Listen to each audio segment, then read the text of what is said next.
예, 반갑습니다. 김병일입니다. 지난 영상에서 이어서 제가 오늘도 시세적인 부분도 조금 설명 한번 해보겠습니다. 설명드리고 또 다른 부분도 조금 제가 설명 한번 드려보겠습니다. 우리가 지방에 토지 시세를 이렇게 알아보러 다니실 때 어떤 지역지구에 대한 사항을 이리 파악을 하고 접근하기 좋다 이런 부분인데, 우리 시세를 이렇게 알아보러 다니실 때 우리 시청자분들께서 좀 귀에 익숙한 말이 있습니다. 뭐냐면은 발품을 많이 팔아라. 우리가 방송이라든지 또는 어떤 책을 통해서 보면은 발품을 많이 팔아라 하는 말들이 많습니다. 맞는데 그 내용을 조금 잘못 이해하고 계시는 분들이 있어서 제가 이렇게 오늘 짧게나마 영상을 한번 올려보는데, 뭐냐면은 발품을 많이 팔아라 하는 이 뜻을 잘못 이해하고 계시는 분들이 계신다는 이야기입니다. 우리가 어떤 지방이나 갈 때, 지역에 갈 때 어떤 농지를 알아본다고 가정하면은 면소재지를 들어갑니다. 면소재지를 가는데, 면소재지에 가면 또 마을이 있다는 이야기입니다. 그런데 그 면소재지 마을에 있는 동네 주민들에게 어떤 시세를 알아보고 또 매물을 또 알아보고 이렇게 하더라는 이야기입니다. 그런데 매물 나온 건 알아보시면 됩니다. 그런데 우리 동네 주민들이 부동산에 대해서 시세는 알 수가 없습니다. 농사를 짓는 농민들께서는. 또 어떤 이장님들한테도 이렇게 물어보고 하시는데, 결국은 우리가 거기서 어떤 실수를 한 번씩 하느냐면은, 제가 참 우리가 일반적으로 쓰는 부동산 용어는 아닌데, 우리가 그곳에서 어떤 분들을 만나냐면은 오래된 장난꾼들이 있습니다. 오래된 장난꾼. 또 우리가 보따리 이런 식으로 이야기합니다. 그 표현을 하는데, 그분들이 한두 명씩 있다는 이야기입니다. 동네에 가보면은. 근데 그분들도 이렇게 처음 이렇게 마을에 오시는 분들에게 이렇게 인연이 돼가지고 토지를 한번 소개해서 이렇게 성사가 됐다.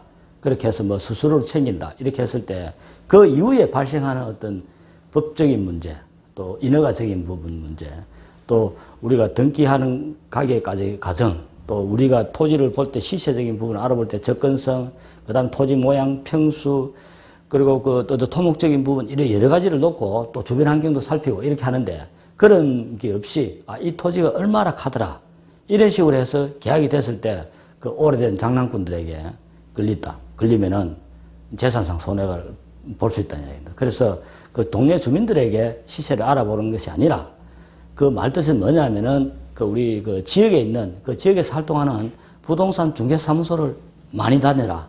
많이 다니고 부동산 중개사무소를 활용을 잘해라 이 뜻입니다. 그러니까 그쪽에 있는 마을 주민들에게 시세를 알아보시고 이렇게 하시면 안 된다는 이야기입니다. 부동산 중개사무소 일주일에 한 번 정도 다니시면 됩니다. 그러면은 한 달에 한 4번 정도, 2달 같으면은 3개월 같으면 12번, 13번 이렇게 다닐 수 있다는 이야기입니다. 그래서 부동산 중개사무소를 많이 다니고 부동산 중개사무소 소장들을 활용을 잘 하시면은 재테크도 할 수 있고 좋은 매물을 또 소개받을 수도 있다.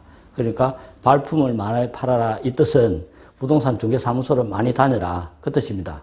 고려 참고를 하시고, 제가 지난 시간에 조금 빠뜨린 부분이 있어서 보충 설명을 하자면은, 우리 지역지구가 제가 있다고 설명을 드렸는데, 지역지구에 들어가는 임야도 지역지구가 다 나눠지가 있습니다. 계획관리지역, 생산관리지역, 보존관리지역, 자연녹지지역이라든지, 또 우리가 공업지역 안에 어떤 지역 안에 거기도 임야가 포함될 수 있습니다. 그렇고 임야 같은 경우는 우리가 시청자분들이 가격 시세를 이렇게 물어보고, 요즘 부쩍 전화가 많이 오는데, 임야는 가격 매기가 상당히 어렵습니다. 왜 그러냐면, 임야는 우리가 실질적으로 평수도 너무 크고 또 바닥에 있는 것이 아니고 글자도 산입니다. 산. 사용할 수 있는 가용 면적이 적다는 이야기입니다. 만약에 우리가 한 10,000평 정도를 놓고 봤을 때 임야를 쓸 수 있는 부분 한 10분의 1 정도밖에 안 됩니다. 그리고 임야는 일단 도로가 없으면은 사용을 못 합니다. 도로. 우리가 잘못 알고, 우리 시청자분들 알고 계시는 부분, 잘못 알고 계시는 부분이 있던데, 임도가 있다. 임도는 공식적인 도로로서 인정이 안 됩니다. 그냥 어떤 산불 감시하기 위해서, 산불 우리 예방하기 위해서 임도를 내놓은 거지, 어떤 개발 행위를 할 수 있도록 그렇게 도로로 이렇게 표기되는 내용이 아닙니다.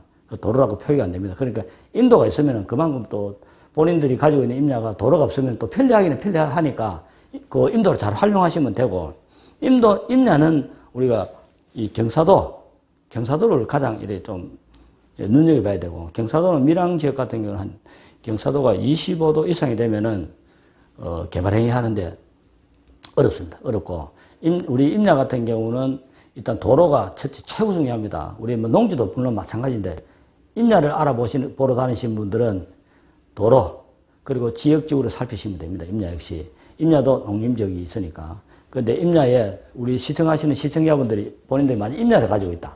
그 도로도 있고 뭐 지역지구가 예를 들어서 관리지역이 속해 있다. 그러면은 일반 우리 토지보다는 가격이 내가 상당히 이익을 남길 수가 있다. 제가 얼마 전에 어떤 의뢰하신 분이 저하고 거래하시는 분이 계셔가지고 제가 임야를 같이 한번 둘러보고 있는데 제가 감정가를 평당 30만 원 정도 나왔습니다. 2차선을 물고 있고 임야라고 보기 어렵고 야임입니다. 야임.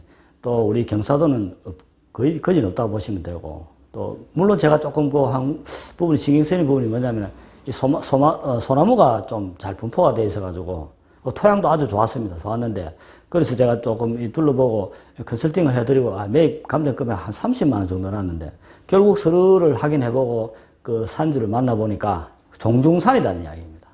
그런 임야 같은 경우는 평당에 한 30만 원 하는데 제가 기준으로 30만 원 정도 감정을 났는데 땅이 전체 평수가 2만 한 3천 평 가까이 됐는데 금액대가 상당합니다. 그런데 그런 부지는 계획관리지역에 속해 있더라고요. 그래서 개발하기가 아주 용이했고 도로 접근성도 상당히 좋았습니다. 그래서 그 정도 가격에 제가 매겼는데 임야를 잘 가지고 계시면은 그렇게 큰 돈이 될 수도 있다.